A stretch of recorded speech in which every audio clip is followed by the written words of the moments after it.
First off, this past week, the Rageaholic eclipsed the 4,000 subscriber mark on YouTube, and I feel this warrants a gesture of gratitude on my behalf, which is why it's this reason that serves as the impetus for the abrupt changing of the subject of this week's video. What follows is a special treat solely for the edification of my fellow Rageaholics, so I live in hope that you'll enjoy it. God speed, you magnificent bastards!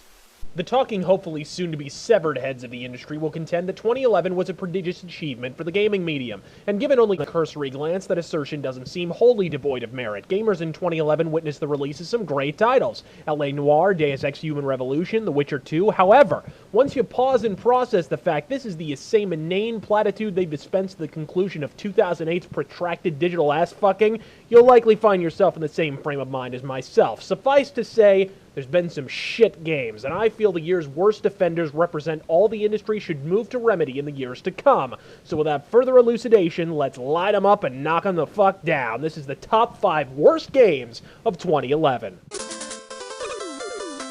Number 5. Assassin's Creed Revelations. Perhaps even more irksome than the proliferation of new zombie cash-in games or iPhone shovelware are the once great franchises that have recently been placed on a ceaseless annual assembly line, with each new entry feeling less inspired than the last. Whether video games are art or not is an endlessly debatable topic, but one concept that needs to take the leap from theorem to law is the idea that video games, like art, shouldn't be made for any other reason than the creators were genuinely inspired to create it. And no franchise needs that idea sledgehammered into their creators' Quebecy craniums more than Assassin's Creed. Whatever issues the first Assassin's Creed title may have had, and certainly the game was more repetitive than a Nicki Minaj single,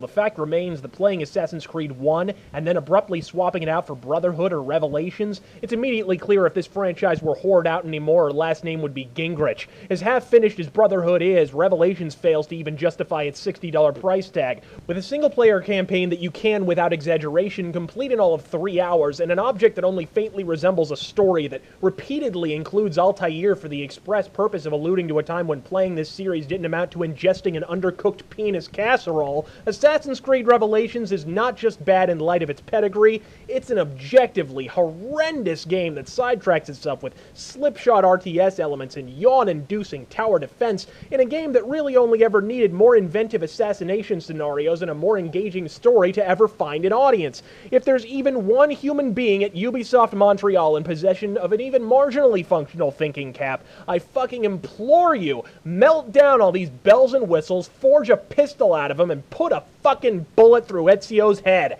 He was merely annoying in the second Assassin's Creed game, but now he's the obnoxious Jehovah's Witness we're all frantically trying to peel off the porch. I understand the marketing for Revelations depicted this game as the end of Ezio's story, so it's imperative, for once in your lives, make absolutely certain you're not full of Costco-sized quantities of shit. The notable exception of Jade Raymond. So long as she's dating David Jaffe, we all know she'll be filled with shit.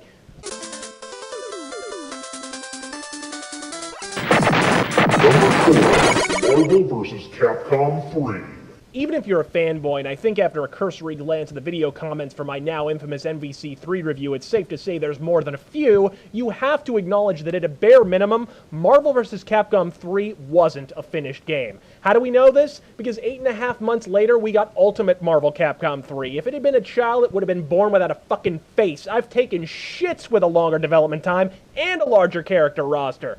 No, I don't plan on explaining that remark. Couple that with an X-Factor system that made the game more unbalanced than Gary Busey with an ear infection, and it becomes immediately clear why Marvel vs. Capcom 3 is a Paul W.S. Anderson's Three Musketeers caliber travesty. Saying fanboys will piss and moan about its inclusion on this list is like saying Jeff Keighley will have to pay for a sexual favor in the near future.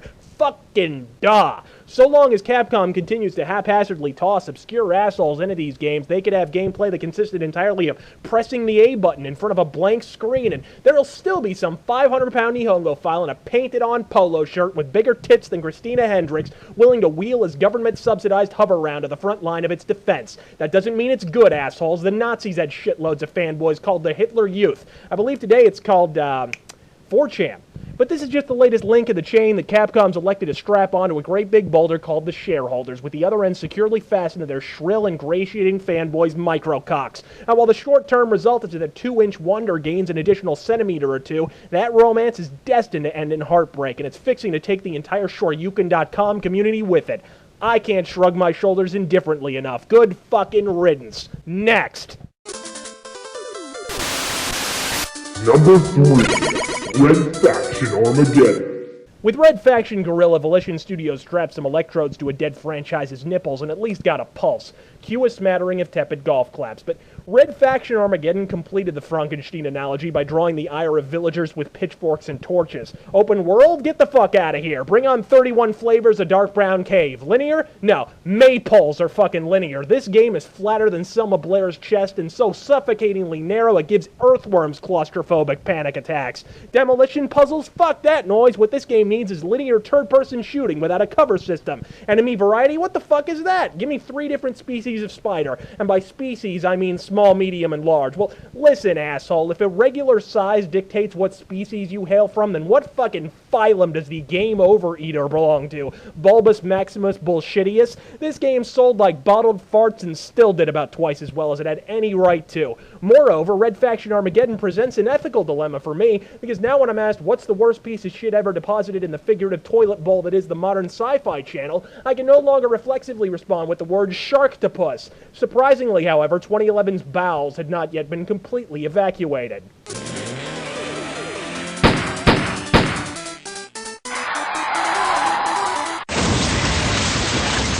Number 2. Call of Juarez the Cartel. The original Call of Juarez is a fairly good, if somewhat linear, Western first-person shooter that I recommend. The second was a very good, if somewhat linear, Western co-op first-person shooter that I highly recommend. Call of Juarez the Cartel is a modern first-person shooter whose only tie to the Western genre is that one of the characters wears a fucking cowboy hat. At this rate, I can only assume the next game will be a futuristic RTS. What week-long Ubisoft blotter acid binge generated this banality deposit? These controls aren't unresponsive, they're fucking comatose. Run forward? Well, surely you mean pause in place for a full second and then sprint if I feel like it. I am serious. And don't call me Shirley. The only perk is that with gameplay that consists of burning scores of marijuana fields to the ground, the game at least holds the merit of pissing on Ron Paul's voter base, which is never a bad thing. Anyone who would vote for a lawn gnome in a suit deserves a game this fucking bad. Of course, that implies that anyone in their right mind would even consider purchasing this game, which again explains why Ron Paul voters are pissed about it. Only teasing, guys. Vote for whoever the fuck you want. It was a fucking joke. But oh, I can already practically hear you whispering the words. Do they even come any worse than Call of Juarez the Cartel?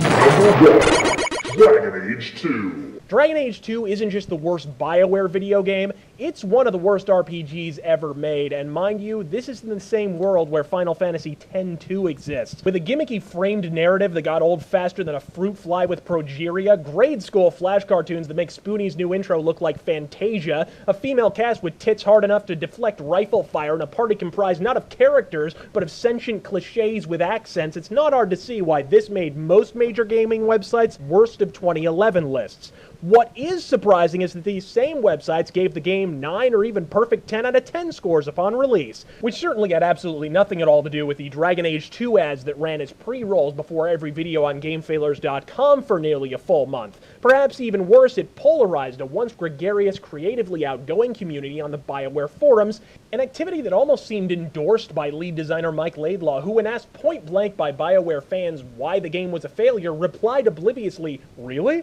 I thought we sold nearly 1 million copies. Did I miss something? Yes, Mr. Laidlaw, you fucking missed something. The last 2 millennia worth of evolution, if your eyebrows are any indication. Give me a ring when you grow an opposable thumb. No, better yet, don't. We both know the instant you grow a thumb, it's going straight up your ass anyways. If Mike Laidlaw were spinning any harder, he'd be a fucking carnival attraction. This knee-jerk response is the clarion call of a fevered ego struggling to warrant its own presence. You fucked up. Your ideas were bad. For Christ's sake, you were using anime cartoons as inspiration for a Western RPG. Have you ever seen that experiment end well? Mike Laidlaw is the man in the glass booth. However, with identical dungeons, a button whose sole purpose was in BioWare's own terms, to make awesome happen, And that's when you press press a button, something awesome has to happen. So Button Awesome connected now in Dragon Age 2. And a story that meanders for over half its overall length before finally settling down quietly and opening a lemonade stand at the corner of 5th and Cliché, it would still have been a terrible game even if Mike Laidlaw possessed the capacity to shut the fuck up.